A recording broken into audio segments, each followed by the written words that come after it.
Hello friends, welcome back to my YouTube channel. आज हम लोग मॉडर्न हिस्ट्री का क्रैश कोर्स कर रहे हैं, जिसमें आज हम लोग क्लास 26 करने वाले हैं। तो पिछले क्लास में हम लोगों ने गांधी जी के बारे में पढ़ना स्टार्ट किया था। तो पिछले 2 क्लासों में हम लोगों ने पढ़ा है गांधी युग के बारे में। तो गांधी युग में जो भी गांधी जी जो कार्य किए हमारे देश के लिए भी, और हमारे देश से बाहर भी जो देश हमारे देशवासियों के साथ अत्याचार हो रहा था उसके लिए भी जो कार्य किए हैं वो सब हम लोग पढ़ाई किए हैं। तो और कुछ टॉपिक उसमें बाकी है जो आज हम लोग कंप्लीट करते हैं। तो आज हम लोग पढ़ने वाले हैं गांधी इरविन समझौता के बारे में पढ़ने वाले हैं। क्या चीज़ पढ़ने वाले हैं? तो गांधी इरविन समझौता, जिसको दिल्ली समझौता भी कहा जाता है, उसके बारे में हम लोग पढ़ने वाले हैं। तो चलिए आज का क्लास स्टार्ट करते हैं। गांधी इरविन समझौता। जब सविनय अवज्ञा आंदोलन चल रहा था तो लंदन में गोलमेज सम्मेलन का आयोजन किया जा रहा था, क्योंकि भारत के इस आंदोलन के कारण कोई कांग्रेस का प्रतिनिधि वहां भाग लेने नहीं गया। तो जब सविनय अवज्ञा आंदोलन चल रहा था उसी समय में लंदन में गोलमेज सम्मेलन का आयोजन हुआ था। और जब यहाँ पे सविनय अवज्ञा आंदोलन चल रहा था तो सारे लोग तो यहाँ भाग लिए थे, तो इसलिए कोई भी गोलमेज सम्मेलन में भाग लेने के लिए नहीं पहुँचे थे जो लोग कांग्रेस के प्रतिनिधि थे, जिस कारण इंग्लैंड से इरविन पर दबाव आने लगा कि वे कांग्रेस को इस सम्मेलन में भाग लेने के लिए भेजे। तो इरविन को दबाव डाला गया इंग्लैंड से कि कांग्रेस के लोगों को आप यहाँ पर सम्मेलन में भाग लेने के लिए भेजें। इसी दबाव में आकर इरविन ने समझौता करने का विचार किया। 5 मार्च 1931 को दिल्ली में तेज बहादुर सप्रू और M.R. जयकर के प्रयत्नों से एक समझौता हुआ, जिसे गांधी इरविन समझौता कहा जाता है। इस समझौते को एलान कैंपबेल जॉनसन ने महात्मा गांधी के लाभ को सांत्वना पुरस्कार कहा। इरविन ने महात्मा गांधी से यह आग्रह किया कि यदि वे सविनय अवज्ञा आंदोलन स्थगित करके गोलमेज सम्मेलन में भाग लेंगे तो गांधी जी के कुछ बातों को मान लिया जाएगा, जिससे सबसे प्रमुख राजनीतिक कैदियों की रिहाई कर दी जाएगी। तो गांधी जी को इन्होंने बोला, किसने बोला? तो इरविन ने बोला कि इरविन ने एक प्रस्ताव रखा कि अगर आप लोग गोलमेज सम्मेलन में भाग लेंगे तो हम आपकी कुछ बातें मान लेंगे, जो कि वो मानने वाला नहीं था। ऐसे वो किसी भी हाल में मानने वाला नहीं था। तो उसने बोला कि हम मान लेंगे, जैसे कि उसमें से एक प्रमुख बात ये है कि राजनीतिक कैदी जितनी भी हैं उन लोगों को हम लोग रिहाई दे देंगे। तो जिस सबको मतलब जो लोग राजनीति में भाग लिए उनको कैदी के रूप में कैद कर दिया गया, उस सबको हम रिहाई दे देंगे। ये एक प्रमुख बात बोला कि हम आपका मान लेंगे अगर आप लोग गोलमेज सम्मेलन में भाग लेते हैं। तो इस समझौते के तहत भगत सिंह को रिहा नहीं किया गया, क्योंकि उन पर आपराधिक मुकदमा था। तो ये समझौता हुआ तो गांधी जी तो उनका बात मान लिए, लेकिन इस समझौते के तहत भगत सिंह को उन्होंने रिहा नहीं किया। उन्होंने कहा कि ये आपराधिक मुकदमा है, उन पर आपराधिक मामला दर्ज कर दिया गया था। लेकिन गांधी जी को उस समय सोचना चाहिए था कि राजनीतिक मामला नहीं, बल्कि हमारे जितने भी लोग हैं सभी को उनको रिहा करना पड़ेगा। लेकिन उन्होंने राजनीतिक कैदियों की रिहाई के लिए मान गए, तो इसके कारण सबको तो रिहा कर दिए, लेकिन भगत सिंह को रिहा नहीं किए। और जब महात्मा गांधी वहां भाग लेने के लिए गए तो फिर क्या हुआ? उसके बाद भगत सिंह को फांसी दे दिया गया। सरोजनी नायडू ने गांधी जी तथा इरविन को 2 महात्मा कहा था। तो सरोजनी नायडू ने जो ये समझौता हुआ इरविन समझौता, इसमें क्या कहा? इसमें उन्होंने कहा था कि 2 महात्माओं का मिलन हुआ है, जो कि उन्हें पता नहीं था कि ये इरविन वैसा इंसान नहीं है, वो अच्छा इंसान नहीं है, वो तो एक दबाव के कारण वो समझौता करने आया है। तो इसलिए सरोजनी नायडू ने कहा था, गांधी जी और इरविन का जब समझौता हुआ उस समझौता का उसने बोला था कि 2 महात्माओं का मिलन हुआ है। गोलमेज सम्मेलन होता है 1930 से 1932 तक चलता है। भारतीय प्रशासन पर चर्चा करने के लिए लंदन में गोलमेज सम्मेलन का आयोजन किया गया था। तो भारतीयों के बीच कैसे उन पर कैसे प्रशासन हो, इसका चर्चा करने के लिए लंदन में गोलमेज सम्मेलन का आयोजन किया जाता है। तो टोटल 3 गोलमेज सम्मेलन होता है। प्रथम गोलमेज सम्मेलन 12 नवंबर 1930 से 19 जनवरी 1931 ईस्वी तक चलता है। यह सम्मेलन लंदन के सेंट जेम्स पैलेस में लॉर्ड इरविन के प्रयासों से साइमन कमीशन के प्रस्ताव पर विचार करने के लिए बुलाई गई थी। तो प्रथम गोलमेज सम्मेलन क्या होता है? तो प्रथम गोलमेज सम्मेलन में लंदन के सेंट जेम्स पैलेस में लॉर्ड इरविन का जो प्रयास था कि साइमन कमीशन भारत में लागू हो, उस पर विचार करने के लिए बुलाया गया था। इस सम्मेलन का उद्घाटन ब्रिटिश सरकार जॉर्ज पंचम तथा इसकी अध्यक्षता प्रधानमंत्री रैमजे मैकडॉनल्ड ने किया था। इस सम्मेलन में कांग्रेस का कोई प्रतिनिधि भाग नहीं लिया क्योंकि महात्मा गांधी सविनय अवज्ञा आंदोलन कर रहे थे। तो प्रथम गोलमेज सम्मेलन जब हुआ था तब तो कोई भाग नहीं लिया था। क्यों? क्योंकि वो लोग सविनय अवज्ञा आंदोलन कर रहे थे उस समय में। इस समय में मौलाना मौलाना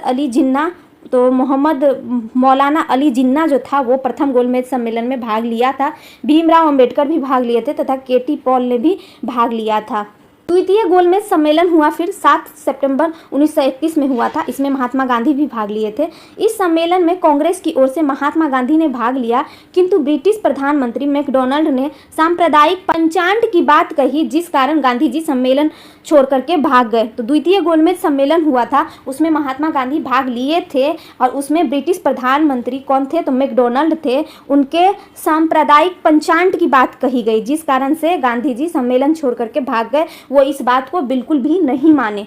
इस सम्मेलन में भारतीय महिलाओं का प्रतिनिधित्व कौन कर रही थी? तो सरोजनी नायडू कर रही थी और एनी बेसेंट और मीराबेन कर रही थी। इस सम्मेलन में गांधी जी भाग लेने के लिए SS राजपुताना नामक जहाज से इंग्लैंड गए थे और 1 दिसंबर 1931 ईस्वी को बेंस्टियाना नामक इटली के जहाज से भारत वापस आ गए। तो वो भाग करके आ गए, बोले कि हम इस बात को बिल्कुल भी नहीं मानेंगे, हम आप लोगों के सांप्रदायिक पंचांड की बात कभी नहीं मानेंगे, और वो बीच सभा में से ही छोड़ करके चले आते हैं। गांधी जी वापस आने के बाद कहा कि मैं भारत खाली तो जरूर लौटा हूँ, पर मैंने अपने देश की इज्जत को बट्टा नहीं लगने दिया। तो महात्मा गांधी जी जब अपने देश में वापस आते हैं तो यहाँ के लोगों को कहते हैं कि मैं भले ही खाली हाथ आया हूँ, लेकिन अपने देश की इज्जत को नहीं लुटा के आया हूँ। मैं वो चीज़ छोड़ के आया, मैं उसकी बात नहीं माना और बीच सभा में से ही छोड़ के आया हूँ, लेकिन मैं खाली हाथ जरूर आया हूँ, लेकिन अपने देश की इज्जत को नहीं लुटाया हूँ। भारत आने के बाद गांधी इरविन समझौते के प्रावधानों का उल्लंघन होने के कारण पुनः गांधी जी 4 जनवरी 1932 ईस्वी को द्वितीय सविनय अवज्ञा आंदोलन की शुरुआत की, जो 7 अप्रैल 1934 ईस्वी तक चला था। तृतीय गोलमेज सम्मेलन के समय महात्मा गांधी का सचिव कौन था? तो महादेव देसाई थे। अब तृतीय गोलमेज सम्मेलन होता है, कब होता है? 17 नवंबर 1932 से 24 दिसंबर 1932 ईस्वी तक चलता है। इस सम्मेलन में कांग्रेस, इंग्लैंड की लेबर पार्टी तथा जिन्ना ने भाग नहीं लिया। तो इस सम्मेलन में कांग्रेस और इंग्लैंड का जो लेबर पार्टी था और जिन्ना भाग नहीं लेते हैं। इसी सम्मेलन में मैकडॉनल्ड ने दलितों के लिए पृथक क्षेत्र की बात की थी। तो ये क्वेश्चन भी पूछा जाता है, पृथक क्षेत्र की बात किस गोलमेज सम्मेलन में की गई थी, जो कि दलितों वर्गों के लिए था? तो किसमें? तो तृतीय गोलमेज सम्मेलन में की गई थी। उसमें भीमराव अंबेडकर गए थे, तो उनको ये कहा गया था। इस सम्मेलन के बाद ब्रिटिश संसद में एक अधिनियम पारित किया गया, जिसे भारतीय शासन अधिनियम 1935 कहते हैं। नोट में है तेज बहादुर सप्रू तथा भीमराव अंबेडकर तीनों ही गोलमेज सम्मेलन में भाग लिए थे। तो भीमराव अंबेडकर और बहादुर सप्रू है, ये तीनों ही गोलमेज सम्मेलन में भाग लिए थे। अब आते हैं पूना समझौता और सांप्रदायिक पंचांड के बारे में पढ़ते हैं। 16 अगस्त 1932 को इंग्लैंड में प्रधानमंत्री रैमजे मैकडॉनल्ड ने एक घोषणा की कि जिसे सांप्रदायिक पंचांड कहते हैं। जैसे ही सांप्रदायिक पंचांड की घोषणा हुई और दलितों को आरक्षण सहित पृथक क्षेत्र दिया गया, तो तृतीय जो गोलमेज सम्मेलन था उसमें क्या बोला गया था कि दलितों को अलग से आरक्षित सहित पृथक क्षेत्र दिया जाएगा, और सांप्रदायिक पंचांड की बात कही थी, जो कि प्रथम में ही कही गई थी, जो कि गांधी जी नहीं माने थे और छोड़ करके आ गए थे। उस सभा को, गोलमेज सम्मेलन को ही छोड़ करके आ गए थे। तो वो जो बात कहा गया था, महात्मा गांधी ने पूना के यड़वदा जेल में अनशन पर चले गए थे, तो इसीलिए वो अनशन पे, उनको यहाँ पर जेल में कैद कर दिया गया था, तो वो जेल में ही अनशन पे बैठे हुए थे। तेज बहादुर सप्रू और राजेंद्र प्रसाद तथा मदन मोहन मालवीय के सहयोग से गांधी जी एवं अंबेडकर के बीच 24 सितंबर 1932 ईस्वी को एक समझौता हुआ, जिसे पूना पैक्ट कहते हैं। तो इन लोगों के सहयोग से, इन लोगों के मदद से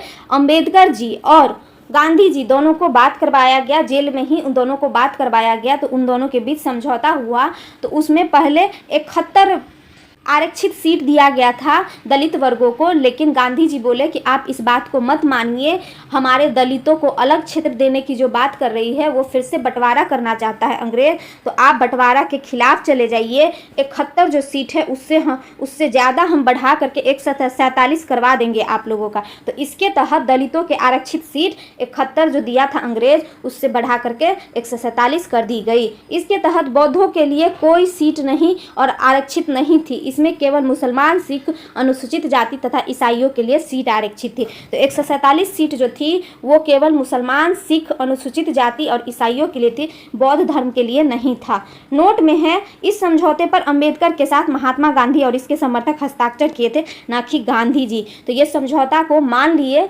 भीमराव अंबेडकर जी मान लिए, वो अलग क्षेत्र की मांग नहीं किए, बोले कि नहीं हम लोग भी ठीक है, हम लोग भी खुश है सबके साथ। तो वो लोग 147 सीट उनको दिया तो वो उससे खुश हो गए, बोले कि ठीक है हम आपकी बात को मानते हैं। तो ये समझौता सफल रहा और उसके तहत जो अंबेडकर जी और महात्मा गांधी और उसके समर्थक जो थे वो लोग किए थे हस्ताक्षर, ना कि बस गांधी जी हस्ताक्षर किए थे। हरिजन सेवक संघ, महात्मा गांधी ने दलितों को अपनी ओर आकर्षित करने के लिए उन्हें हरिजन नाम दिया। तो महात्मा गांधी अब हरिजन के लिए कार्य करने लगे। क्यों? क्योंकि उनको अलग क्षेत्र की मांग दिया गया था। तो भीमराव अंबेडकर जी हम लोगों के पास आए, महात्मा गांधी जी के पास आए और उनसे समझौता किया, जेल में जा करके उनसे समझौता किए, उनसे बात विचार किए और समझौता करके वो अलग क्षेत्र नहीं लिए। तो इसलिए अब महात्मा गांधी जी का भी कर्तव्य बनता था कि वो दलितों के लिए कार्य करें। तो दलितों को अपनी ओर आकर्षित करने के लिए उन्होंने उनका नाम हरिजन रख दिया। हरिजन सेवक संघ की स्थापना हुई। 1932 में पूना पैक्ट के बाद गांधी जी ने अखिल भारतीय अस्पृश्यता संघ, ऑल इंडियन अनटचेबिलिटी लीग की स्थापना किया, जो आगे चलकर हरिजन सेवक संघ कहलाया। हरिजन सेवक संघ के अध्यक्ष कौन थे? तो घनश्याम दास बिड़ला थे। 1933 ईस्वी में महात्मा गांधी ने साप्ताहिक पत्रिका हरिजन का भी प्रकाशन किया था। तो साप्ताहिक पत्रिका जो था हरिजन पत्रिका, इसका प्रकाशन किसने किया था? तो महात्मा गांधी जी ने किया था। और कब किया गया था? तो 1933 ईस्वी में किया गया था। नोट में है, दलित वर्गों का संघ की स्थापना बाबू जगजीवन राम के द्वारा किया गया। तो दलित वर्गों के संघ की स्थापना किसके द्वारा किया गया? तो बाबू जगजीवन राम के द्वारा किया गया था। अब हम लोग मुस्लिम लीग के बारे में पढ़ते हैं। मुस्लिम लीग, इसकी स्थापना ढाका में 1906 ईस्वी में आगा खां और सलीमुल्लाह ने किया था। इस समय वायसराय लॉर्ड मिंटो द्वितीय थे। तो इसकी स्थापना कहाँ किया गया था? तो ढाका में किया गया था। 1906 ईस्वी में किया गया था। 1909 ईस्वी में मुस्लिम लीग की मांग पर मुसलमानों को पृथक निर्वाचन क्षेत्र मिल गया, जिस कारण कांग्रेस तथा लीग में विवाद होने लगा। तो जिन्ना जो था वो तो चाहता ही था कि मुस्लिम का अलग ही क्षेत्र रहे और हिंदू का अलग क्षेत्र रहे। तो 1909 ईस्वी में मुस्लिम लीग के मांग पर मुसलमानों को अलग निर्वाचन क्षेत्र मिल गया, जिसमें बस मुस्लिम ही कुछ भी चुनाव कर सकते थे, मुस्लिम ही वोट दे सकते थे। एनी बेसेंट तथा तिलक जी के सहयोग से 1916 में कांग्रेस के लखनऊ अधिवेशन में नरम दल, गरम दल तथा मुस्लिम लीग एक हो गए तथा कांग्रेस ने मुस्लिम लीग की पृथक निर्वाचन क्षेत्र को स्वीकार कर लिया। तो अब कांग्रेस को भी मानना पड़ा, मुस्लिम लीग का जो पृथक क्षेत्र निर्वाचन क्षेत्र था उसको मानना पड़ा और वो लोग कांग्रेस से भी हट गए थे। मुसलमानों के लिए एक पृथक राष्ट्र का विचार सर्वप्रथम मोहम्मद इकबाल ने 1930 ईस्वी में मुस्लिम लीग के इलाहाबाद अधिवेशन में कर दिया था। तो मुसलमानों के लिए जो अलग राष्ट्र का जो मांग हुआ था, पाकिस्तान का जो मांग हुआ था, वो सबसे पहले कब हुआ था? 1930 ईस्वी में मुस्लिम लीग के इलाहाबाद अधिवेशन में किया गया था। और किसने किया था सबसे पहले विचार? मोहम्मद इकबाल ने किया था। पाकिस्तान शब्द का सर्वप्रथम प्रयोग कैम्ब्रिज विश्वविद्यालय के छात्र चौधरी रहमत अली ने 1933 ईस्वी में किया था। 1937 के चुनाव के फलस्वरूप कांग्रेस सबसे बड़ी पार्टी बनी थी और वायसराय के परिषद में कांग्रेस का दबदबा बन गया और मुस्लिम लीग की शक्तियां कमजोर होती चली गई। तो अब कांग्रेस धीरे धीरे बड़ी पार्टी बन गई और परिषद में और वायसराय का जो परिषद था उसमें भी कांग्रेस का दबदबा अब बढ़ गया था और मुस्लिम लीग धीरे धीरे कमजोर होती चली गई थी। द्वितीय विश्व युद्ध में अंग्रेजों ने बिना भारतीयों तथा कांग्रेस के अनुमति के ही यह घोषणा कर दी थी कि 3 लाख भारतीय सैनिक इंग्लैंड की तरफ से लड़ेंगे, जिस कारण कांग्रेस ने 22 दिसंबर 1939 ईस्वी को वायसराय के परिषद से त्यागपत्र दे दिया। तो द्वितीय विश्व युद्ध जब हुआ था उस समय तो हमारा देश गुलाम ही था, अंग्रेजों का ही गुलाम था। तो उस समय अंग्रेज बिना भारतीयों से कोई भी राय विचार किए हुए ही उसने यह अनुमति दे दिया कि द्वितीय विश्व युद्ध में हमारे देश के जो भारतीय जो है 3 लाख भारतीय सैनिक इंग्लैंड की तरफ से लड़ेंगे, मतलब इंग्लैंड की तरफ से झोंक दिया गया था लड़ने के लिए, जिस कारण कांग्रेस ने 22 दिसंबर 1939 ईस्वी को वायसराय के परिषद से त्यागपत्र दे दिए। इससे खुश होकर मुस्लिम लीग ने 22 दिसंबर 1939 ईस्वी को मुक्ति दिवस के रूप में मनाया। तो कितना बेवकूफ़ था ये मुस्लिम लीग, और ये जिन्ना लोग इतना बेवकूफ़ था, वो लोग मतलब इस चीज़ से खुश हो गया। भारतीय लोग जो त्यागपत्र दे दिया उस चीज़ से उसको लगा कि हमें मुक्ति मिल गई, हमें आज़ादी मिली। उसको अंग्रेज़ों से नहीं, उसको भारतीय से आज़ादी चाहिए थी। तो उसने 22 दिसंबर 1939 ईस्वी को मुक्ति दिवस के रूप में मनाना स्टार्ट कर दिया। 1940 ईस्वी में मुस्लिम लीग का लाहौर अधिवेशन हुआ, जिसकी अध्यक्षता जिन्ना ने किया। इन्होंने इस अधिवेशन में स्पष्ट रूप से पृथक पाकिस्तान की मांग कर दी। तो 1940 ईस्वी में अब यह मुस्लिम लीग का जो अध्यक्षता था वो कौन कर रहा था, तो जिन्ना कर रहा था। और जिन्ना ने स्पष्ट रूप से कह दिया, प्रस्ताव दे दिया कि अब हमें पृथक रूप से पाकिस्तान दे दिया जाए, अब हमें पाकिस्तान चाहिए, हमें अलग से एक राष्ट्र बनाना है, एक मुल्क बनाना है जिसका नाम पाकिस्तान है। इस अधिवेशन में पाकिस्तान के सृजन का प्रस्ताव फजलुल हक ने प्रस्तुत किया तथा खली कुजम्मा ने इसका अनुमोदन किया था। 1945 ईस्वी में लॉर्ड वेवेल ने भारत के विभिन्न पार्टियों को आपसी समन्वय तथा सहयोग बनाए रखने के लिए शिमला सम्मेलन बुलाया था, किंतु इस सम्मेलन में मुस्लिम लीग पूरी तरह पृथक पाकिस्तान की मांग पर तुला हुआ था। इस सम्मेलन में मुस्लिम लीग की बात नहीं मानी गई और मुस्लिम लीग के पाकिस्तान के मांग के कारण यह सम्मेलन विफल हो गया। तो मुस्लिम लीग तो अब डायरेक्ट बोल रहा था कि अब हमें पृथक रूप से अब पाकिस्तान चाहिए, लेकिन उसकी बात को नहीं माना गया। अब हम लोग प्रत्यक्ष कार्यवाही दिवस के बारे में जानते हैं। शिमला सम्मेलन का विफलता के बाद मुस्लिम लीग ने 16 अगस्त 1946 को प्रत्यक्ष कार्यवाही दिवस घोषित कर दिया, जिसके तहत पूरे भारत में सांप्रदायिक दंगे फैल गए। तो अब ये लोग दंगा भी फैलाने लगा कि अब हमें पाकिस्तान नहीं मिलेगा तो हम लोग दंगा कर देंगे, हम लोग पूरे खून खराबा करेंगे। तो मुस्लिम लीग अब इस हद तक पहुंच चुके थे। सबसे बड़ा दंगा बंगाल में नोआखली में हुआ। मुस्लिम लीग का नारा था बांटो और आज़ाद करो। तो मुस्लिम लीग का क्या नारा हो गया था, बांटो और आज़ाद करो। उसको अंग्रेजों से आज़ाद नहीं, उसको भारतीयों से आज़ाद चाहिए था।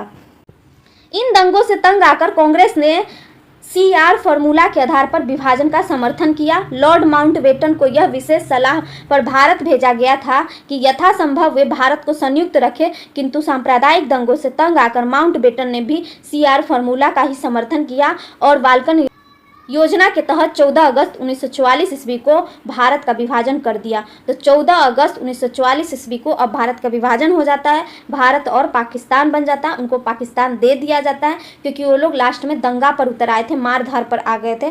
तो यहाँ से और भी अशांति फैल रहा था हमारे देश में, तो इसलिए उनको अलग दे दिया राष्ट्र बना करके, जिसका नाम पाकिस्तान था। सिरिल रेडक्लिफ के नेतृत्व में भारत पाकिस्तान के बीच रेडक्लिफ नामक विभाजन रेखा खींची गई। तो रेडक्लिफ नामक जो हमारे देश भारत और पाकिस्तान के बीच में जो बॉर्डर लाइन है उसको कहा जाता है रेडक्लिफ। मोहम्मद अली जिन्ना को पाकिस्तान का निर्माता कहा जाता है। लियाकत अली पाकिस्तान के पहले प्रधानमंत्री जो बने, जो संयुक्त भारत के वित्त मंत्री थे। तो मोहम्मद अली जिन्ना जो थे वो पाकिस्तान का निर्माता हो जाता है, क्योंकि वही इतना दंगा फसाद कर करके वो कैसे भी करके वो चाहता था कि हमें अलग राष्ट्र मिले, तो इसलिए उसको निर्माता कहा जाता है पाकिस्तान का। और लियाकत अली जो थे जिन्ना पाकिस्तान के पहले प्रधानमंत्री बनते हैं, जो संयुक्त भारत के वित्त मंत्री थे उस समय में।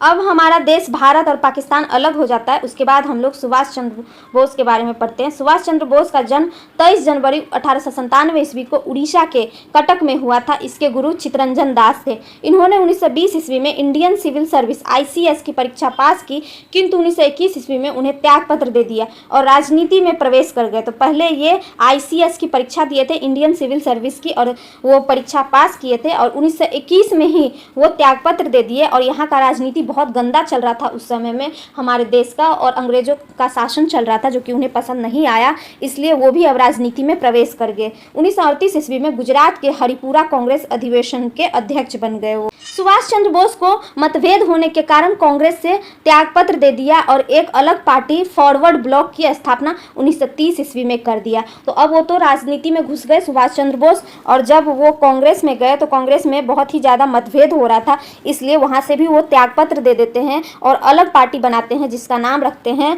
फॉरवर्ड ब्लॉक पार्टी कर रखते हैं, जिसका स्थापना कब करते हैं तो 1930 ईस्वी में करते हैं। 1940 ईस्वी में भड़काऊ भाषण के आरोप में बोस को जेल हो जाती है। तो सुभाष चंद्र बोस भड़काऊ भाषण देते हैं, हमारे देश को आज़ाद करने के लिए ऐसी ऐसी बातें कहते हैं जो अंग्रेज़ों को पसंद नहीं आती है, इसलिए उनको 1940 ईस्वी में जेल हो जाती है और 1941 ईस्वी में जेल से रिहा भी हो जाते हैं। ये जर्मनी में हिटलर से मिलते हैं। तो ये जब जाते हैं युद्ध के लिए, द्वितीय विश्व युद्ध के लिए, हमारे देश, ये तो पूरे भारतीय किसके तरफ से लड़ रहे थे, तो इंग्लैंड के तरफ से लड़ रहे थे। तो वो लोग जब युद्ध करते हैं तो उनकी मुलाकात जर्मनी में हिटलर से होती है। हिटलर ने इन्हें नेताजी की उपाधि दिया तथा हिटलर जिन भारतीय सैनिकों को बंदी बनाया था, सुभाष चंद्र बोस ने उन्हें इंग्लैंड के विरुद्ध लड़ने के लिए प्रेरित कर रहे थे। तो हिटलर बहुत सारे भारतीय सैनिकों को बंदी बनाया था और जिन सैनिकों को बंदी बनाया गया था उनको सुभाष चंद्र बोस इंग्लैंड के विरुद्ध लड़ने के लिए प्रेरित कर रहे थे, प्रेरित कर रहे थे। तो हिटलर जब इनको देखे, इनको समझे, तो बोले कि तुम लोग बेवकूफ़ हो, तुम लोग उतना दूर से आ गए, भारत से तुम लोग यहाँ पे विश्व युद्ध में लड़ने के लिए आ गए, जिससे तुमको कोई लेना देना भी नहीं है, न तुम्हारा जर्मनी है न तुम्हारा इंग्लैंड है, और तुम इंग्लैंड की तरफ से लड़ने, तुम हम लोगों से लड़ने के बजाय तुम लोग अगर चाहते तो अपने देश में रह कर के ही इंग्लैंड के खिलाफ लड़ते और अपने देश को आज़ाद करते। तो ये चीज़ उनको शिक्षा दिया गया, तो ये चीज़ उन्हें पसंद आया और उन्हें नेताजी की उपाधि दी। किनको? तो सुभाष चंद्र बोस को किसने दिया था? तो हिटलर ने सुभाष चंद्र बोस को नेताजी की उपाधि दिया और उन्हें सिखाया कि अपने देश के लिए लड़ो, अपने देश को आज़ाद कराओ, तो जो कि उन्हें भी पसंद आया सुभाष चंद्र बोस को। तो वो वहाँ पर जो भी बंदी थे, कैदी जो भी, तो उन लोगों को अब जब हिटलर ने क्या किया तो उन लोगों को अब इंग्लैंड के खिलाफ लड़ने के लिए वो प्रेरित करने लगे। इन सैनिकों को हथियार और प्रशिक्षण जापान के द्वारा दिया गया। तो जापान के द्वारा अब इन लोगों को हथियार देने लगे और प्रशिक्षण देने लगे। साथ ही जापान ने सुभाष चंद्र बोस को अंडमान और निकोबार द्वीप समूह उपहार में दे दिया। तो उसी समय जापान ने अंडमान और निकोबार द्वीप समूह जो है वो उपहार में दे दिए। सिंगापुर में इन सैनिकों को आज़ाद हिंद फौज का हिस्सा बना दिया गया और महात्मा गांधी को राष्ट्रपिता कह करके संबोधित किया गया। तो सिंगापुर में इन सैनिकों को, जो भी सैनिक थे, उनको आज़ाद हिंद फौज बना दिया गया। आज़ाद हिंद फौज पहले से ही था, उसका हिस्सा बना दिया गया और महात्मा गांधी को उसी समय सुभाष चंद्र बोस ने कहा था, राष्ट्रपिता कह करके संबोधित किया था। अपने सैनिकों में जोश भरते हुए जुबली हाल में इन्होंने कहा कि तुम मुझे खून दो मैं तुम्हें आज़ादी दूंगा। तो तुम मुझे खून दो मैं तुम्हें आज़ादी दूंगा, ये किनका कथन है? तो सुभाष चंद्र बोस का कथन है। सुभाष चंद्र बोस ने अंडमान निकोबार नाम शहीद एवं स्वराज नाम रखा था। तो उस समय उन्होंने अंडमान निकोबार का नाम क्या रखा था? शहीद एवं स्वराज रखा था, जो कि जर्मनी ने उनको गिफ्ट दिया था। अब हम लोग आज़ाद हिंद फौज के बारे में पढ़ते हैं। आज़ाद हिंद फौज, इसके गठन का सर्वप्रथम विचार इंडियन कैप्टन मोहन सिंह ने दिया था, अर्थात यह कैप्टन मोहन सिंह के दिमाग की उपज थी। आज़ाद हिंद फौज के संस्थापक रास बिहारी बोस थे, जो 4 जुलाई 1943 ईस्वी को सुभाष चंद्र बोस आज़ाद हिंद फौज के कप्तान बनाई गई थी।